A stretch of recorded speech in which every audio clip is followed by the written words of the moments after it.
بسم اللہ الرحمن الرحیم۔ اعوذ باللہ من الشیطان الرجیم، بسم اللہ الرحمن الرحیم۔ السلام علیکم۔ آج آپ کا میزبان ڈاکٹر کاشف بشیر تفہیم القرآن سیریز کی قسط نمبر 393 کے ساتھ آپ کے سامنے حاضر خدمت ہے، جس میں ہم انشاءاللہ العزیز سورہ الاحزاب کا تعارف آپ کے سامنے پیش کریں گے، اور اس کی خاصا لمبا تعارف ہے تفہیم القرآن میں، تو اس کا آج ہم پہلا حصہ آپ کے سامنے پیش کریں گے۔ بسم اللہ الرحمن الرحیم۔ نام آیت نمبر 20 کے فقرے سے ماخوذ ہے، اس میں احزاب کا لفظ آیا ہے۔ زمانہ نزول، اس سورہ کے مضامین 3 اہم واقعات سے بحث کرتے ہیں۔ ایک غزوہ احزاب جو شوال سن 5 ہجری میں پیش آیا، دوسرے غزوہ بنی قریظہ جو ذی القعدہ کی سن 5 ہجری میں پیش آیا، اور تیسرے حضرت زینب رضی اللہ تعالی عنہا سے نبی صلی اللہ علیہ وآلہ وسلم کا نکاح جو اسی سال ذی القعدہ میں ہوا۔ ان تاریخی واقعات سے سورہ کا زمانہ نزول ٹھیک متعین ہو جاتا ہے کہ یہ مدنی صورت ہے۔ تاریخی پس منظر: جنگ احد شوال سن 3 ہجری میں نبی صلی اللہ علیہ وآلہ وسلم کے مقرر کیے ہوئے تیر اندازوں کی غلطی سے لشکر اسلام کو جو شکست نصیب ہو گئی تھی، اس کی وجہ سے مشرکین عرب، یہود اور منافقین کی ہمتیں بہت بڑھ گئیں، اور انہیں امید بند چلی تھی کہ وہ اسلام اور مسلمانوں کا قلع کما کرنے میں کامیاب ہو جائیں گے۔ ان بڑھتے ہوئے حوصلوں کا اندازہ ان واقعات سے ہو سکتا ہے جو احد کے بعد پہلے ہی سال میں پیش آئے۔ جنگ احد پر 2 مہینے سے زیادہ نہ گزرے تھے کہ نجد کے قبیلہ بنی اسد نے مدینہ طیبہ پر چھاپا مارنے کی تیاریاں کی، اور نبی صلی اللہ علیہ وآلہ وسلم کو ان کی روک تھام کے لیے سریہ ابو سلمہ بھیجنا پڑا۔ سریہ جیسا کہ آپ جانتے ہیں، یہ سریہ کی جو اصطلاح ہے اس فوجی مہم کو کہتے ہیں جس میں نبی صلی اللہ علیہ وآلہ وسلم خود شریک نہ ہوئے ہوں، اور غزوہ اس جنگی مہم کو کہا جاتا ہے جس میں حضرت محمد صلی اللہ علیہ وآلہ وسلم نے خود شرکت کی ہو۔ تو یہ سریہ ابو سلمہ بھیجنا پڑا تھا بنی اسد، قبیلہ بنی اسد کی چھاپے مارنے کی تیاریوں کا قلع کما کرنے کے لیے۔ پھر سفر سن 4 ہجری میں قبائل ازل اور کارا نے، 2 قبیلے تھے یہ، حضور صلی اللہ علیہ وآلہ وسلم سے چند آدمی مانگے تاکہ وہ ان کے علاقے میں جا کر لوگوں کو دین اسلام کی تعلیم دیں۔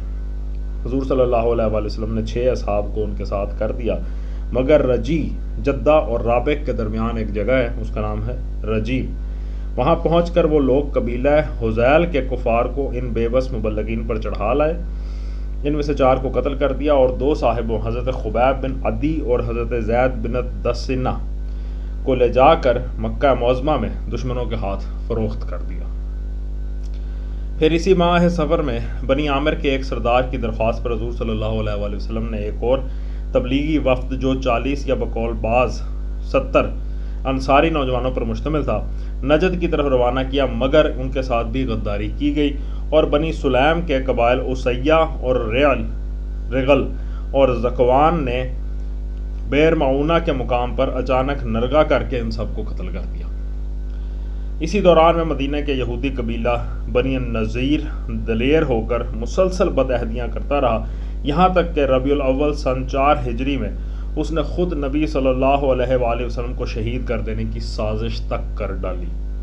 پھر جمادی الاول سن 4 ہجری میں بنی غطفان کے 2 قبیلوں بنو ثعلبہ اور بنو محارب نے مدینہ پر حملے کی تیاریاں کی، اور حضور صلی اللہ علیہ وآلہ وسلم کو خود ان کی روک تھام کے لیے جانا پڑا۔ اس طرح جنگ احد کی شکست سے جو ہوا اکھڑی تھی وہ مسلسل 7-8 مہینے تک اپنا رنگ دکھاتی رہی، لیکن وہ صرف محمد صلی اللہ علیہ وآلہ وسلم کے عزم و تدبر اور صحابہ کرام کا جذبہ فداکاری تھا جس نے تھوڑی ہی مدت کے اندر حالات کا رخ بدل دیا۔ عربوں کے معاشی مقاطعہ نے اہل مدینہ کے لیے جینا دشوار کر رکھا تھا، گرد و پیش کے تمام مشرک قبائل چیرہ دست ہو رہے تھے، خود مدینہ کے اندر یہود اور منافقین مارے آستین بنے ہوئے تھے، مگر ان مٹھی بھر مومنین صادقین نے رسول خدا صلی اللہ علیہ وآلہ وسلم کی قیادت میں پے در پے ایسے اقدامات کیے جن سے عرب میں اسلام کا رعب صرف بحال ہی نہیں ہو گیا بلکہ پہلے سے زیادہ بڑھ گیا۔ آگے آتا ہے جنگ احزاب سے پہلے کے غزوات۔ ان میں سے اولین اقدام وہ تھا جو جنگ احد کے فوراً ہی بعد کیا گیا۔ جنگ کے ٹھیک دوسرے روز جبکہ بکثرت مسلمان زخمی تھے اور بہت سے گھروں میں عزیز ترین اقارب کی شہادت پر کوہرام برپا تھے، اور رسول صلی اللہ علیہ وآلہ وسلم خود بھی زخمی اور حضرت حمزہ رضی اللہ تعالیٰ عنہ کی شہادت پر دل سوز تھے، حضور صلی اللہ علیہ وآلہ وسلم نے اسلام کے فدائیوں کو پکارا کہ لشکر کفار کے تعاقب میں چلنا ہے تاکہ وہ کہیں راستے سے پلٹ کر پھر مدینے پر حملہ آور نہ ہو جائیں۔ حضور صلی اللہ علیہ وآلہ وسلم کا یہ اندازہ بالکل صحیح تھا کہ کفار قریش ہاتھ آئی ہوئی فتح کا کوئی فائدہ اٹھائے بغیر واپس تو چلے گئے ہیں، لیکن راستے میں جب کسی جگہ ٹھہریں گے تو اپنی اس حماقت پر نادم ہوں گے اور دوبارہ مدینے پر چڑھ آئیں گے۔ اس بنا پر آپ نے ان کا تعاقب کا فیصلہ کیا اور فوراً 630 جانثار آپ صلی اللہ علیہ وآلہ وسلم کے ساتھ چلنے کو تیار ہو گئے۔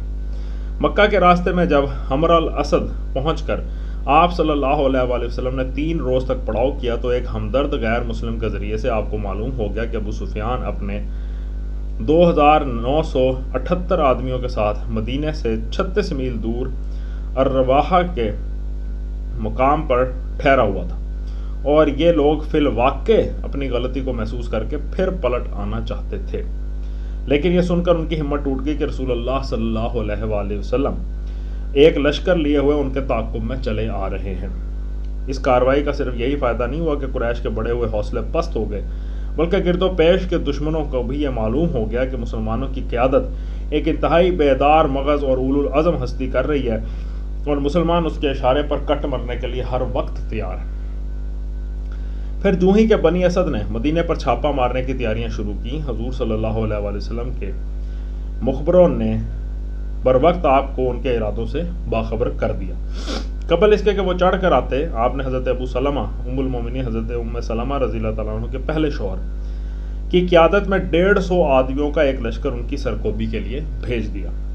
یہ فوج اچانک ان کے سر پر پہنچ گئی۔ بدحواسی کے عالم میں وہ اپنا سب کچھ چھوڑ کر بھاگ نکلے اور ان کا سارا مال و اسباب مسلمانوں کے ہاتھ آ گیا۔ اس کے بعد بنی النضیر کی باری آئی۔ جس روز انہوں نے نبی صلی اللہ علیہ وآلہ وسلم کو شہید کرنے کی سازش کی اور اس کا راز فاش ہوا، اسی روز آپ صلی اللہ علیہ وآلہ وسلم ان کو نوٹس دے دیا کہ 10 دن کے اندر مدینے سے نکل جاؤ، اس کے بعد تم میں سے جو یہاں پایا جائے گا قتل کر دیا جائے گا۔ منافقین مدینہ کے سردار عبداللہ بن ابی نے ان کو تڑی دی کہ ڈٹ جاؤ اور مدینہ چھوڑنے سے انکار کر دو، میں 2000 آدمیوں کے ساتھ تمہاری مدد کروں گا، بنی قریظہ تمہاری مدد کریں گے اور نجد سے بنی غطفان بھی تمہاری مدد کے لیے آئیں گے۔ ان باتوں میں آ کر انہوں نے حضور صلی اللہ علیہ وآلہ وسلم کو کہلا بھیجا کہ ہم اپنا علاقہ نہیں چھوڑیں گے، آپ سے جو کچھ ہو سکے کر لیجئے۔ حضور صلی اللہ علیہ وآلہ وسلم نے نوٹس کی ڈیڈ لائن کی میعاد ختم ہوتے ہی ان کا محاصرہ کر لیا، اور ان کے حامیوں میں سے کسی کی یہ ہمت نہ پڑی کہ مدد کو آتے۔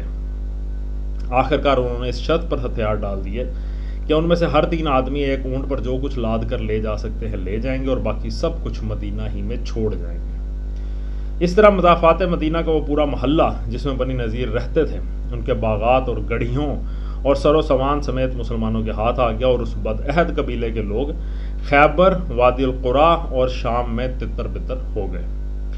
پھر آپ نے بنی غطفان کی طرف توجہ کی جو مدینے پر حملہ آور ہونے کے لیے پر تول رہے تھے۔ آپ 400 کا لشکر لے کر نکلے اور ذات الرقاع کے مقام پر ان کو جا لیا۔ اس اچانک حملے نے ان کے حواس باختہ کر دیا، اور کسی جنگ کے بغیر وہ اپنے گھر بار اور مال و اسباب چھوڑ کر پہاڑوں میں منتشر ہو گئے۔ اس کے بعد شعبان سن 4 ہجری میں آپ ابو سفیان کے اس چیلنج کا جواب دینے کے لیے نکلے جو اس نے احد سے پلٹتے ہوئے دیا تھا۔ خاتمہ جنگ پر اس نے نبی صلی اللہ علیہ وآلہ وسلم پر اور مسلمانوں کی طرف رخ کر کے اعلان کیا تھا کہ آئندہ سال بدر کے مقام پر ہمارا تمہارا پھر مقابلہ ہوگا، اور حضور صلی اللہ علیہ وآلہ وسلم نے جواب دیا تھا، جواب میں ایک صحابی کے ذریعے سے یہ اعلان کروایا تھا کہ ٹھیک ہے، یہ بات ہمارے اور تیرے درمیان طے ہو گئی۔ اس قرارداد کے مطابق طے شدہ وقت پر آپ 1500 صحابیوں کو لے کر بدر کے مقام پر پہنچ گئے۔ ادھر سے ابو سفیان 2000 کا لشکر لے کر چلا، مگر مر الظہران موجودہ وادی فاطمہ سے آگے بڑھنے کی ہمت نہ کر سکا۔ حضور صلی اللہ علیہ وآلہ وسلم نے بدر میں 8 دن اس کا انتظار کیا، اور اس دوران میں مسلمان تجارت کر کے 1 درہم کے 2 درہم کماتے رہے۔ اس واقعے سے وہ دھاک جو احد میں اکھڑی تھی پہلے سے بھی زیادہ جم گئی۔ اس نے پورے عرب پر یہ بات کھول دی کہ اب تنہا قریش محمد صلی اللہ علیہ وآلہ وسلم کے مقابلے کی طاقت نہیں رکھتے۔ اس دھاک میں ایک اور واقعہ نے مزید اضافہ کیا۔ عرب اور شام کی سرحد پر دومت الجندل یعنی موجودہ الجوف ایک اہم مقام تھا جہاں سے عراق اور مصر و شام کے درمیان عرب کے تجارتی قافلے گزرتے تھے۔ اس مقام کے لوگ قافلوں کو تنگ کرتے اور اکثر لوٹ لیتے تھے۔ نبی صلی اللہ علیہ وآلہ وسلم ربیع الاول سن 5 ہجری میں 1000 کا لشکر لے کر ان کی تادیب کے لیے خود تشریف لے گئے۔ وہ آپ کے مقابلے کی ہمت نہ کر سکے اور بستی چھوڑ کر بھاگ نکلے۔ اس سے پورے شمالی عرب پر اسلام کی ہیبت بیٹھ گئی اور قبائل نے یہ سمجھ لیا کہ مدینے میں جو زبردست طاقت پیدا ہوئی ہے اس کا مقابلہ اب 1-2 قبیلوں کے بس کا کام نہیں ہے۔ سبحان اللہ۔ یہ تھا جی پہلا حصہ، اور کمال بات اس میں یہ ہے کہ جنگ احد میں ایک آدھی شکست کہہ لیں، یا کچھ لوگ کہتے ہیں کہ نو پروفٹ نو لاس، نو ون نو ڈیفیٹ کی سچویشن تھی، بٹ پھر بھی نقصان کافی ہوا تھا، کافی لوگ شہید ہوئے تھے اور مسلمانوں کو ایک دھچکا لگا تھا۔ لیکن حضور پاک صلی اللہ علیہ وآلہ وسلم کی آپ اسٹریٹجی دیکھیں، اور وہ اسٹریٹجی نظر آتی ہے کہ وہ خاصی اگریسو تھی۔ اگلے پورے 1 سال کے دوران انہوں نے تقریباً کچھ 4 سے 5 فوجی مہمات کی مسلح، جن سے وہ یہ ظاہر کرنا چاہ رہے تھے کہ we are not finished yet, ہم ابھی تک ختم نہیں ہوئے ہیں، ہم ہیں، ہم ایک حقیقت ہیں، ہم ایک طاقت ہیں، اور ہم ایک تشخص رکھتے ہیں اس خطہ عرب میں۔ تو یہ بات بڑی سمجھنے کی ہے کہ نہ صرف اسلام میں بلکہ جنرلی بھی بات کریں تو اگر آپ کا مقصد ٹھیک ہے، آپ کا مقصد حق ہے، تو پھر ایک چھوٹی موٹی شکست یا چھوٹی موٹے سیٹ بیک سے آپ کو پیچھے نہیں ہٹ جانا چاہیے، آپ کو اس پہ ڈٹے رہنا چاہیے، بلکہ اور اگریسو مائنڈ کے ساتھ اور اگریسو مائنڈ سیٹ کے ساتھ آپ کو جو ہے نا واپسی مکہ مارنا پڑتا ہے۔ تبھی دنیا اور لوگ اور آپ کے مخالفین یہ سمجھتے ہیں کہ آپ ایک حقیقت ہیں، ادروائز وہ سمجھیں گے کہ بس یہ رہ گئے، ختم ہو گئے۔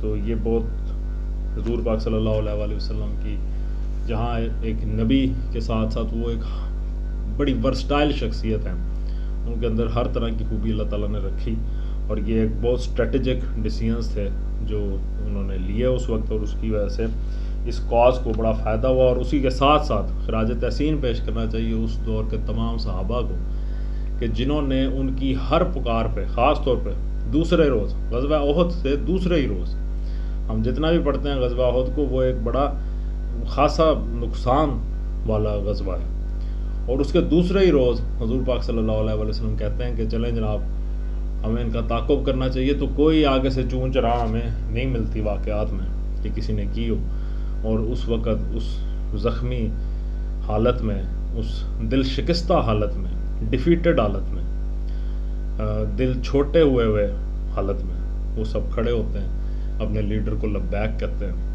اور چلتے ہیں پھر لڑنے کے لیے۔ اور کوئی چھوٹی فورس سے لڑنے نہیں جا رہے تھے، 630 لوگ تھے، 2978 بندے ابو سفیان کے ساتھ بیٹھے ہوئے سوچ رہے تھے کہ ہمیں واپس جانا چاہیے، تو وہ تقریباً 3000 کے سامنے 630 بندے پھر لڑنے آ رہے تھے۔ تو یہ تھی مسلمانوں کا تشخص، مسلمانوں کا کردار، جس کی وجہ سے اللہ تعالیٰ ان کی مدد فرماتے تھے، غزووں میں مدد فرماتے تھے۔ اور آج ہماری حالت یہ کیوں ہے کہ ہم مصلحت کے مارے ہوئے ہیں؟ اس پہ ضرور غور کیجیے گا۔ اللہ تعالیٰ ہمارے پڑھنے کو اور آپ کے سننے کو قبول فرمائے، اور اس محنت سے ہم سب کے لیے، ہم سب کے کردار میں مثبت تبدیلیاں رونما ہوں۔ اسی دعا کے ساتھ آپ سے اجازت چاہیں گے۔ اپنا بہت خیال رکھیں۔ آپ لوگوں کا بہت بہت شکریہ۔ اللہ حافظ۔